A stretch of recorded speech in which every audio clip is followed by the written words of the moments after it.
antigos. A água tem longevidade, a água não adoece. Ori, permita que eu seja como a água. Ou tem esse outro ensinamento aqui que diz, quartinha vazia, ori doente. Você conhece essa filosofia do axé que fala sobre a relação da água e do cuidado com a espiritualidade e o papel importante dos contenedores, as quartinhas, os alguidares, para o cultivo e cuidado do nosso corpo espiritual e do nosso Ori? Hoje a gente vai entender melhor sobre as quartinhas, os alguidares, a água e como você pode utilizar dessas ferramentas para manter a sua cabeça calma e tranquila. Então seja muito bem-vinda, bem-vindo, bem-vindes a mais um vídeo aqui do canal. Aproveita e se inscreve para você acompanhar um episódio novo toda quinta-feira, para que a gente tenha trocas contínuas e enriquecedoras, tá bom? Vamos começar pelo começo. Isso é uma quartinha. Essa especificamente é a chamada quartinha sem asas. Ela é feita de porcelana. As quartinhas vão ter diferentes tamanhos, cores, formatos, mas as mais tradicionais são divididas entre com asas e sem asas. Eu gosto de usar sem asa, mas ainda assim eu vou te explicar como que elas são diferenciadas. A quartinha com asas, que é aquela que tem as alcinhas aqui do lado, ela geralmente é utilizada para o culto às entidades e divindades femininas e as sem asas masculinas. Mas essa não é uma regra aplicada a toda e qualquer comunidade de axé. Isso pode variar, tá? E não tem um fundamento espiritual específico para isso. Pelo menos eu nunca ouvi falar, pesquisei e não achei. Se você conhecer algum, deixa aqui nos comentários, que é para eu aprender com você também, tá?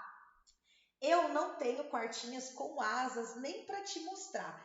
Isso porque eu aprendi que não fazia diferença uma ou outra. E a quartinha com asa costuma quebrar com mais facilidade. Por isso que aqui na comunidade a gente só usa assim, sem as asas, tá? Quem pode usar quartinha, quem não pode, tem alguma regra? Não, não existe uma regra, tá bom? O uso da quartinha só se torna espiritual, só se torna sacro quando ela está cheia de água. Então, a magia, o encanto, a espiritualidade está contida na água. E toda e qualquer pessoa pode se beneficiar das águas, limpando a própria espiritualidade. Então, não é um uso específico para pessoas de terreiro, mas aqui eu quero deixar um parênteses que eu vou te falar mais lá na frente. Mas não existe uma regra que proíba pessoas que não são de terreiro a terem quartinhas. Então, pode ser utilizada por toda e qualquer pessoa, iniciada ou não, de axé ou não, com conexão com a sua espiritualidade ou não, tá? O que acontece com as pessoas que não são do terreiro, que não têm esse conhecimento? Elas não vão saber dar manutenção na quartinha e aí vai ser só um potinho com água. Então, se você tiver algum ensinamento ancestral, alguém que tenha disposição de te ensinar, e você decida acrescentar esse autocuidado na sua espiritualidade, proibido não é, tá? Mas sem conhecimento de reza, de evocações, de força, de relação, também não vai fazer muito sentido. Então eu vou deixar a avaliação se você vai usar ou não, aí com a sua consciência e com o seu autoconhecimento. A confecção de cerâmica, mais especificamente dos povos Yorubá, porque quando a gente fala de África, nós estamos falando de um território muito extenso, então não ficaria adequado. Vamos pensar mais nas tradições dos povos originários Yorubá. A produção de cerâmica para os Yorubás foi um dos muitos ensinamentos trazidos no período de diáspora, no processo de escravização. E boa parte dos detalhes, da riqueza das peças, foram se perdendo. Mas se você der uma pesquisada, eu vou até deixar algumas referências para vocês aqui embaixo. As peças originais do território Yorubá, elas são muito detalhadas, esculpidas, contam histórias, trazem elementos e signos das divindades quando elas são utilizadas para isso. Elas também não são fabricadas somente para o uso religioso, né? Elas fazem parte da culinária, dos cuidados, da decoração da casa, tá? Mas hoje em dia já é mais difícil a gente achar, né? Com tão bem esculpida, tão desenhada, certo? Uma curiosidade sobre a produção de cerâmica é que ela deve ser feita por mulheres e geralmente é passada de geração em geração. Então, mulheres que ensinam suas filhas, seus netos, suas netas e assim vai seguindo, né? São as mulheres que têm a temperatura do corpo ideal para manter o barro como ele deve ser e passar o axé, né, para essas peças. Inclusive, se você observar o formato dos contenedores, né? No uso do culto tradicional, a gente não usa muito essa expressão quartinha. Isso ficou fixado mais aqui na diáspora, na Umbanda, no Candomblé, o culto da Jurema também utiliza muito a expressão quartinha, né? Mas esses potes, eles têm um formato semelhante ao formato do útero. Isso porque eles são utilizados para o armazenamento de comida, de água, de banhos de folhas, que são elementos de nutrição. Então faz essa relação entre o útero, a nutrição e a qualidade da vida, o crescer da vida, o desenvolver do corpo e do espírito, tá? Então eles têm, ó, pode ver até essas bordinhas também, tem essa relação com o útero, eles têm sempre esse formato mais gordinho aqui embaixo, né? Até mesmo os alguidares. E por falar em alguidar, que não é o nosso foco hoje, mas eu só quero te mostrar a diferença caso você nunca tenha visto, esse é um alguidar simples, esse inclusive é de tamanho 1, ó, ele tem um pouco mais de um palmo. Então ele é mais utilizado nas comunidades de axé. Esse já é um pote, tá? É pote mesmo. E esse aqui é um artesanato que nós reconhecemos como marajoara. Podem ver que ele tem outro design, outra decoração. Ele geralmente vem esculpido, tem um jogo de cores, né? Ele é mais atrativo, mais visual, certo? Vou colocar eles aqui do lado que a gente não vai focar neles hoje, apesar deles terem mais ou menos a mesma simbologia. Uma vez que essa quartinha ela é alimentada pelas forças da natureza, porque a consagração da quartinha, pelo menos no culto ancestral, vai acontecer de duas formas. Ou você vai colocar a quartinha vazia, né, nova ali, comprada, na mão de uma entidade que vai rezar ela para você, que vai direcionar o axé dela para você, como a consagração também pode ser feita através do sangue verde, né, que é o sangue vegetal, aquele sumo que sai das folhas depois da técnica de maceração, de quirá, né? Então, o preparo de uma água com folhas, com axé, bem rezada, lava toda a quartinha, deixa que ela seque naturalmente e aí a gente já considera que ela passou pelo rito de consagração, pelo rito de cruzo, e aí ela foi direcionada como um dos elementos do seu axé. É importante a gente comentar aqui que as religiões de matrizes afro, né, aqui no Brasil, elas são riquíssimas de elementos, de signos. Nós temos muitos elementos. Tudo que é utilizado nas ritualísticas tem um preparo, é separado, né? Porque a gente entende essa dinâmica e essa interação do axé entre o corpo animado, né, aquele corpo que é vivo, e também do corpo não animado, como os elementos, a pedra, a porcelana, o barro. Nós trocamos o axé o tempo todo e sempre que possível a gente cuida do axé desses elementos, pensando na qualidade, na potência de cada ritual. Então, uma vez que a sua quartinha estiver consagrada, o uso dela é uso espiritual. Você vai levar para sua casa, você vai colocar num cantinho ali que você escolher, onde você vai cuidar da sua espiritualidade, seu canto de reza, enfim, não tem uma regra quanto a isso, e ela é para uso espiritual. Ela deve estar sempre cheia de água, e água boa. Ah, mas e se for uma entidade da esquerda, né? Exu, Pombagira, eu posso encher de cachaça?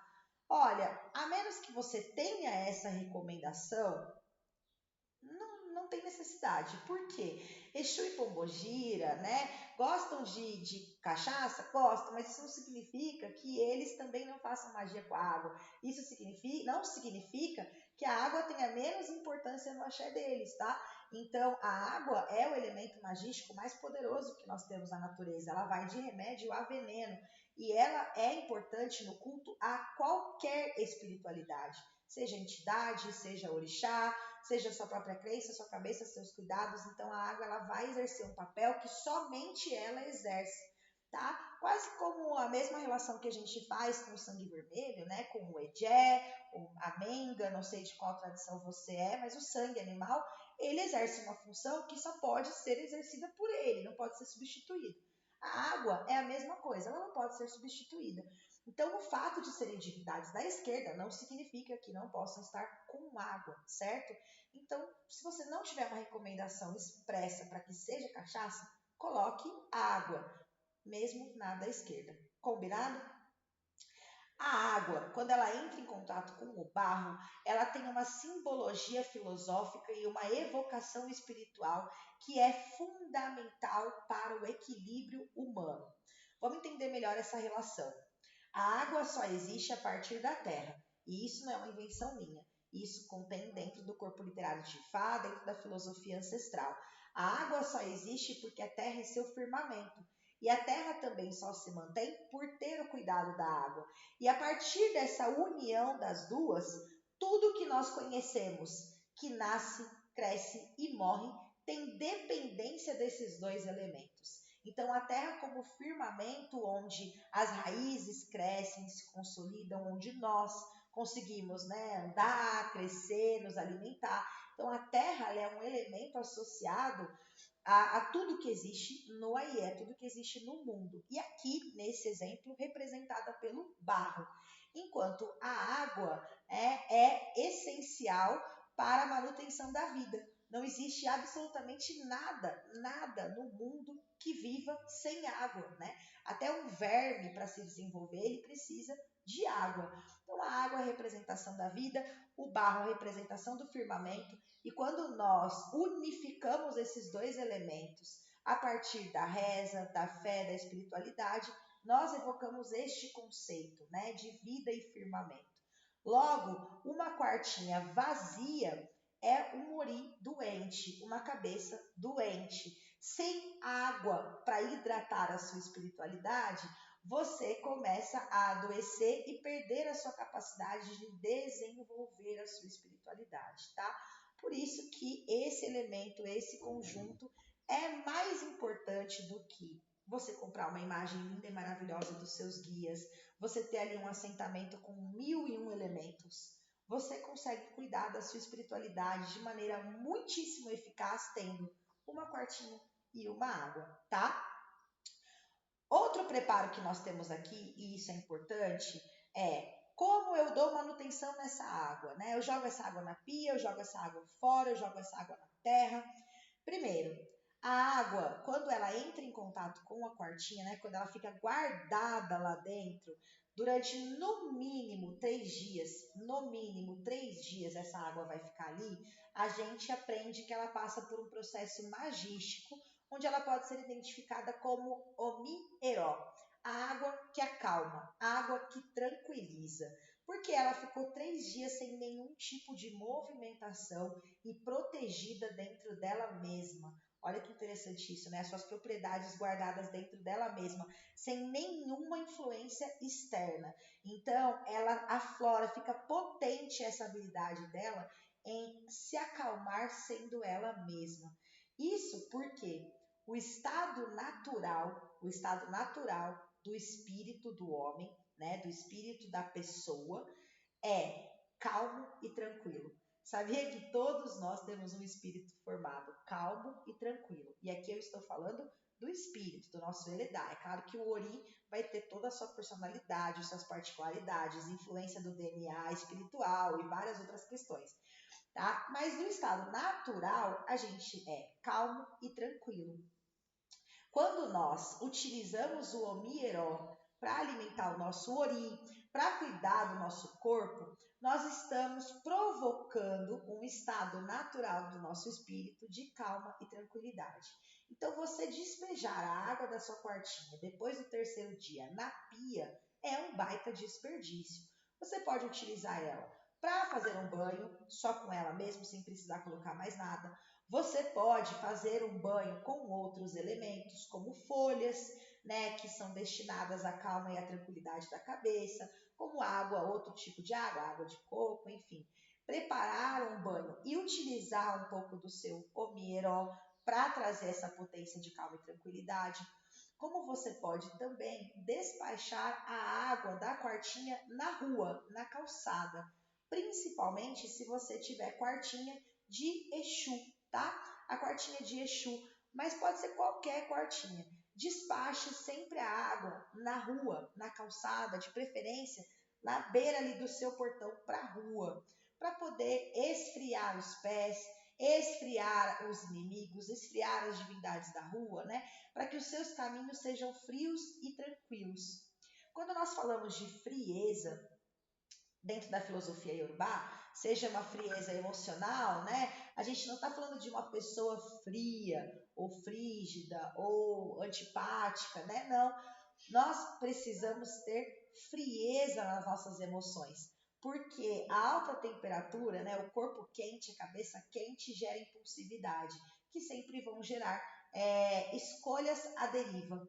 Então, quanto mais fria eu for emocionalmente, maior é a minha habilidade de tomar decisões.